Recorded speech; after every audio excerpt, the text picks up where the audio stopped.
Exploring Hỏa Lò Prison, Hanoi, from fiery furnace to the Hanoi Hilton. In the heart of Hanoi, a city of vibrant street life and ancient temples, stands a place with two names and 1,000 harrowing stories. To the world, it's known by a name dripping with dark irony, the Hanoi Hilton. But to the Vietnamese, its original name is far more direct. This was Hỏa Lò, the fiery furnace, or, more bluntly, Hell's Hole. The name wasn't originally sinister. It came from the pre-colonial street village that once stood here, famous for crafting wood and coal stoves. A place of warmth and craft, erased to make way for a place of cold, calculated brutality. How does a place of unimaginable suffering, a fiery furnace, earn the nickname of a luxury hotel? And what stories do these walls hold from two vastly different, brutal wars? This video is your guide through the complex, conflicting, and unforgettable history of Hỏa Lò Prison. Your guide to a haunting visit. Before we step back in time, here's everything you need to know to plan your own visit to this unforgettable site. Hỏa Lò is centrally located and easily accessible by foot, bike, or a quick ride-hailing app trip from most tourist areas. To make the most of your visit, pay close attention to the details. The audio guide is not just an add-on, it's essential. For a small extra fee, it provides the crucial context and in-depth narratives that bring the silent exhibits to life. Also, remember to dress modestly, with shoulders and knees covered, as this is a site of historical gravity and remembrance. Follow all posted rules, such as not touching the artifacts, and maintain a quiet, respectful demeanor inside. Location: 1 Hỏa Lò Street, Hoan Kiem, Hanoi. Easily accessible from the Old Quarter. Use a ride-hailing app for a quick trip. Opening hours: 8 a.m. to 5 p.m. daily. Pro tip: some older sources mention a lunch break. Plan to visit in the solid morning or mid-afternoon blocks to be safe. Entrance fee: discounts available for students and seniors. Bring ID. Free for children under 16. Audio guide: 50,000 Vietnamese dong, approximately $2 US. Highly recommended. Provides crucial context and stories. Available in multiple languages. Night tour: Sacred Night, weekends, 7 p.m. Books out in advance. Reserve online for this unique, immersive experience. Etiquette: dress modestly, cover knees, shoulders. Be respectful. No touching artifacts. Photography is allowed on the day tour, but often restricted on the night tour. One final tip: while most current information indicates the prison is open continuously from 8 a.m. to 5 p.m., some older travel guides mention a midday lunch closure. To avoid any disruption to your plans, it's wisest to schedule your visit for the morning or after 1:30 p.m. This simple precaution ensures you won't arrive at a closed gate, a common pitfall for travelers relying on outdated information. A well-planned visit respects both the site's solemnity and the visitor's time. Maison Centrale, the French colonial nightmare, 1896 to 1954. Architecture of fear. To understand Hỏa Lò, one must first understand its bones. Built by the French between 1896 and 1901, it was officially named Maison Centrale, or Central House, a chillingly mundane euphemism for one of the most secure and brutal prisons in French Indochina. Its very construction was an act of colonial dominance. The French administration razed the peaceful Hỏa Lò pottery village to build a fortress of fear in its place, a powerful statement of their new order. The prison's design was a masterclass in intimidation. Every element was calculated to crush hope and ensure control. The perimeter was a formidable barrier of 4-meter-high, half-meter-thick stone walls, reinforced with barbed wire, broken glass, and a high-voltage electric fence. Watchtowers at each corner gave guards a commanding view, while all locks, iron doors, and security hardware were imported directly from France, stamping a foreign and inescapable authority onto the complex. This was not just a building. It was French colonial ideology rendered in stone and steel. a weapon designed to suppress the Vietnamese spirit. Life and death for the revolutionaries. Inside these walls, the architectural terror became a daily, living nightmare. The prison was chronically overcrowded. Originally designed for around 450 to 600 inmates, by the 1950s it was crammed with over 2,000 souls, creating subhuman conditions. Inmates were shackled by the dozen to long concrete platforms, forced to eat, sleep, and exist in the filth of their own waste. Poor quality food, unsanitary conditions, and rampant disease were constants of life here. For those who dared to resist, there was a special place, the cachot, or dark dungeon. This was hell within hell, a pitch-black, airless cell designed for solitary confinement to break the minds and bodies of the most defiant prisoners. Prisoners confined here quickly developed severe swelling and skin infections from the lack of light, hygiene, and fresh air. Yet, the French plan to extinguish the flames of rebellion backfired spectacularly. By concentrating the country's most fervent patriots and revolutionary thinkers in one place, they inadvertently created a university of revolution.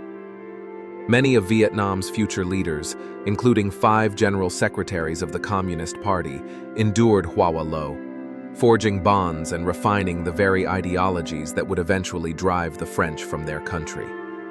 The prison meant to be the end of the revolution became its crucible. The guillotine. Of all the instruments of colonial rule housed within Maison Centrale, none is more chilling than this, the guillotine.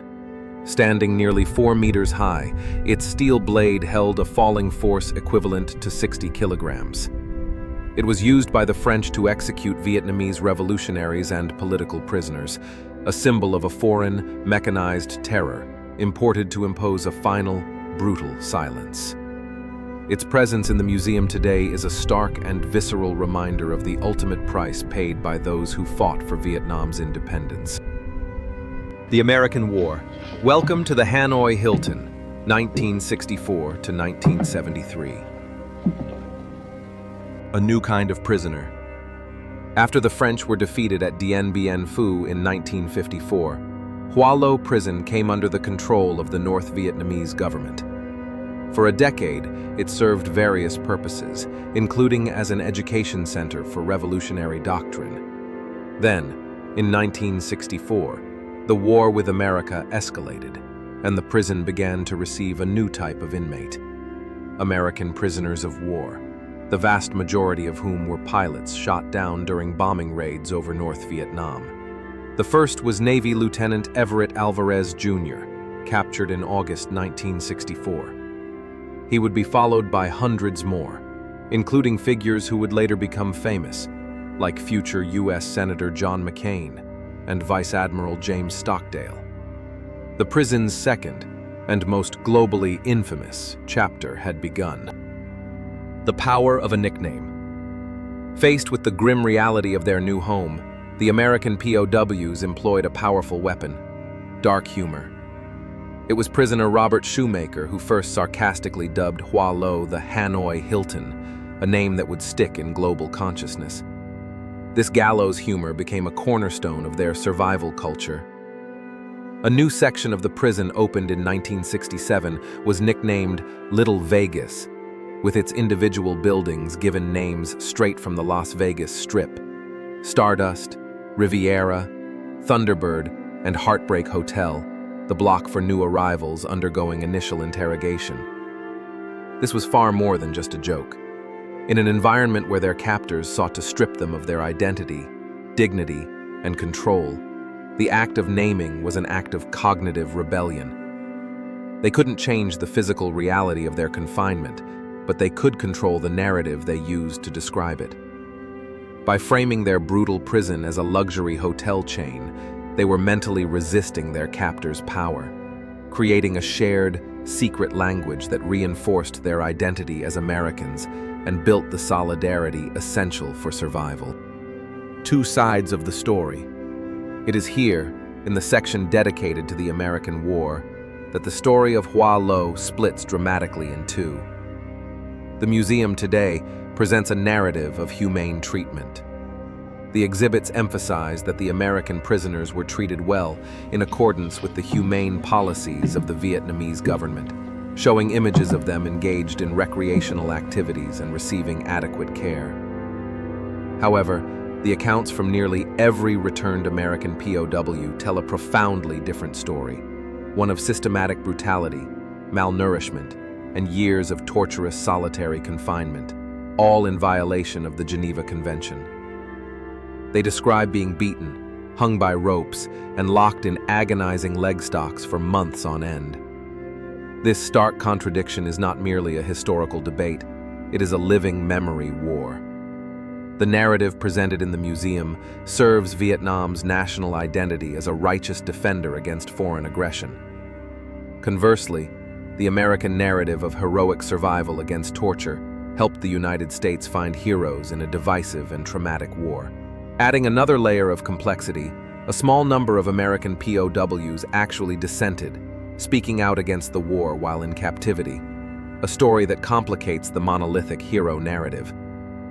A visitor to Hỏa Lò is thus left to navigate these two conflicting histories, written on the very same walls, and to think critically about how and why nations choose to remember their past. Stories of resilience. The Great Escape. Despite its fearsome reputation, Hỏa Lò was not entirely escape-proof. On the night of Christmas Eve, 1951, 16 Vietnamese political prisoners on death row executed a daring escape. They managed to break out of their cells and creep through the prison's underground sewer system. It was a perilous journey through suffocating tunnels, but 5 of them successfully made it to the outside and rejoined the resistance forces to continue their fight for independence. This successful breakout stands in stark contrast to the experience of the American POWs 2 decades later. Despite numerous attempts from various camps in North Vietnam, no American prisoner ever successfully escaped and returned to friendly forces. This difference highlights the fundamental realities of the two conflicts. The Vietnamese escapees, once outside the walls, were in their own country, able to blend in and find support within a sympathetic network. An escaped American, however, was in a completely alien environment, visually distinct, unable to speak the language, and surrounded by a population mobilized against them. For them, escaping the prison walls was only the beginning of an impossible journey. The almond tree of life. In this place of stone, steel, and suffering, life found a way. Standing in the prison courtyard is a tropical almond tree that became a profound symbol of hope and resilience for the Vietnamese prisoners. It was a lifeline. Inmates secretly gathered its leaves to make medicine, used its hard nuts as a source of extra nutrition, and painstakingly carved its branches into essential items like chopsticks and flutes. The tree became a clandestine center for communication and a living testament to the unbreakable human spirit's ability to find sustenance and create beauty in the darkest of places. The Hỏa Lò relic today and the sacred night. A walk through the modern museum. A visitor to Hỏa Lò today is not seeing the entire prison. In the mid-1990s, as Vietnam opened up to the world, most of the sprawling complex was demolished to make way for the Hanoi Towers, a modern high-rise development. What remains is a fragment, a preserved memory standing in the shadow of modern Hanoi's ambition. This act of simultaneous preservation and demolition is a physical metaphor for modern Vietnam's relationship with its past. It reflects a nation determined to remember the sacrifices that led to its independence, while at the same time refusing to be defined by that past, embracing economic progress, and looking firmly toward the future. The jarring image of the old Colonial gate against the new glass skyscraper tells this entire story in a single frame. An after-dark experience. For those seeking a different kind of immersion, Hỏa Lò offers a unique after-dark experience. The Sacred Night, Glorious Vietnamese Spirit tour transforms the relic from a static museum into a piece of living theater. Launched in 2020, this 90-minute tour uses a carefully crafted landscape of light and sound to create a brooding, oppressive atmosphere, giving visitors a palpable sense of the prisoner's suffering. Each visitor wears headphones, receiving a personal and immersive audio narrative. The tour focuses almost exclusively on the stories of the Vietnamese revolutionaries, using live actors to recreate key moments, like the dramatic 1951 sewer escape. The journey ends in the courtyard, where visitors are offered tea and pastries made from the leaves of the almond tree, bringing the story of resilience full circle in a moment of quiet reflection. It is an emotionally charged experience, designed to foster empathy and connect visitors to the history on a visceral level. The legacy of the fiery furnace. Hỏa Lò is not one story, but many. It's the story of Vietnamese revolutionaries who endured hell for their independence. It's the story of American pilots who survived years of captivity through dark humor and an unbreakable will to resist. It is a place of conflicting memories, where national narratives clash and the truth a visitor perceives may depend on who is telling it. Today, the fiery furnace has been transformed again, from a tool of oppression into a place of education. It no longer incarcerates bodies, but it does capture the imagination, forcing every visitor to confront the brutal cost of conflict, the complexities of historical memory, and the incredible, stubborn resilience of the human spirit.